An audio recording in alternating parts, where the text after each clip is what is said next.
মাত্র 500 টাকার এসআইপি দিয়ে কি কোটিপতি হতে পারবে? চলো দেখা যাক। তুমি এসআইপি করছো 500 টাকার, আর 500 টাকা আমরা একটি ফান্ডেই এসআইপি করব না, আমরা লার্জ ক্যাপ, মিড ক্যাপ এবং স্মল ক্যাপে মিলিয়ে করব। আর লার্জ ক্যাপের লাস্ট 10 বছরের রিটার্ন হচ্ছে অন অ্যান অ্যাভারেজ 12%, মিড ক্যাপের অন অ্যান অ্যাভারেজ 17%, আর স্মল ক্যাপের অন অ্যান অ্যাভারেজ 15%। এখন জানি তোমরা সবাই কোয়েশ্চেন করবে যে এই রিটার্নগুলো কোথা থেকে এসেছে, তাহলে তোমরা গুগলে সার্চ করে দেখে নাও। লার্জ ক্যাপ ইকুইটি মিউচুয়াল ফান্ডের রিটার্ন ছিল 11 থেকে 13.5%।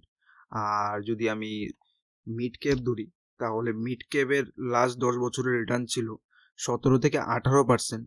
আর স্মল ক্যাপের যদি লাস্ট 10 বছরের রিটার্ন আমি ধরি, তাহলে স্মল ক্যাপের রিটার্ন হচ্ছে লাস্ট 10 বছরে 14 থেকে 16%। তাহলে রিটার্নটা ক্লিয়ার।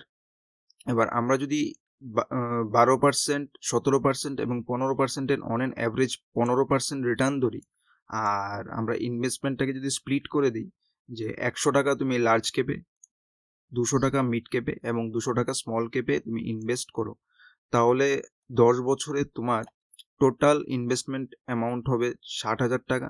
আর ইন্টারেস্ট কামাবে তুমি প্রায় 74,852 টাকা।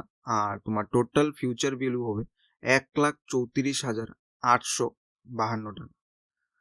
সেম যদি সিমিলারলি তুমি 20 বছর অবধি ইনভেস্টমেন্টকে চালিয়ে যাও, তাহলে তোমার টোটাল ইনভেস্টেড অ্যামাউন্ট হবে 1,20,000 টাকা, যার উপর তুমি ইন্টারেস্ট কামাবে অলমোস্ট 6 লাখ টাকার মতো। আর টোটাল তোমার হচ্ছে প্রায় 7,14,000 টাকার মতো ফিউচার ভ্যালু।